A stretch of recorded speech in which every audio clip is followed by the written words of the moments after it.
Ulipokuja duniani, ulikuja na uwezo ambao ungekusaidia kuishi duniani, ukakidhi mahitaji yako na kutatua matatizo yako pia. Lakini pia uwezo huo ulipewa pia ili uwapatie binadamu wengine burudani na kukidhi mahitaji yao pia. Karibu sana katika Daily Wisdom Series ambapo unajifunza hekima ya kila siku. Karibu. Tuko katika msafara wa namna ya kugundua vipaji vyako na kuvigeuza kwa ajira.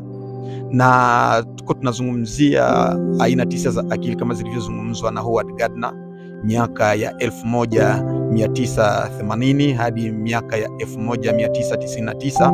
Mwanasaikolojia huyu aliweka aina 9 za akili, na leo nakukaribisha katika aina ya 4 ya akili ambayo inaitwa musical intelligence, akili ya mziki.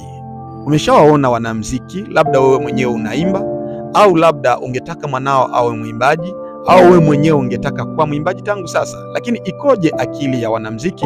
Katika somo hili nataka upate sifa za kuwagundua walio na akili ya mziki na wale ambao wanaweza wakawa ni wanamziki kweli kweli, vigezo vya kuwatambua, lakini pia walio na aina hii ya akili ya mziki vile wanavyoviweza. Basi tuanze na vigezo vya kuwatambua ili ujue kama wewe ni miongoni mwao au bado.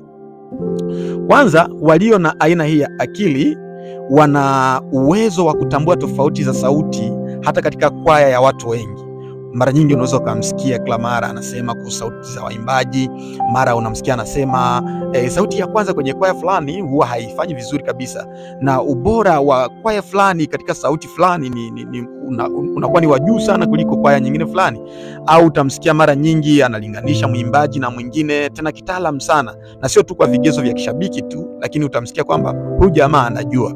Lakini sifa nyingine ya kumtambua, anajua aina zote za mziki, na wakati mwingine ana uwezo wa juu sana wa kujua hadi na sheria zinazounda kila aina ya mziki. Anajua kila aina ya mziki na sheria zinazoiunda. Kama ni reggae, unamsikia anasema reggae haipigwi hivi, zouk haipigwi hivi, wakati mwingine unamsikia country haipigwi hivi.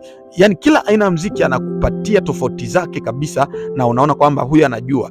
Lakini sifa nyingine ya kumjua, ana hamu ya kujifunza jinsi ya kucheza vyombo vya mziki kama vile gita, kinanda, ngoma na vinginevyo. Unamkuta kila mara anataka naye ajifunze kabisa. Na sifa nyingine ya kumtambua, ana hamu ya kusikiliza na kutafakari mziki. Anaweza kusikiliza mziki na kutafakari, sio kusikiliza tu, lakini pia anatafakari. Sifa nyingine ya kumtambua, ana uwezo wa kuona na kuelewa haraka vipengele vya wimbo. Yaani sehemu ya kwanza katika wimbo, hii beti unaweza ukaenda nayo hivi, kitikio unaweza ukafanya hivi, yani ile ya kujirudia rudia kila mara, anaelewa kwa uharaka kila kipengele kwenye wimbo. Lakini pia utamkuta ana ufanisi wa kuingiza au kutoa na kubuni sauti nyipya. Ndo wale huwa wanaitwa akina leader. Akina leader, unakumbuka kwamba tulipojifunza katika kuhusu kipawa, tuliona tofauti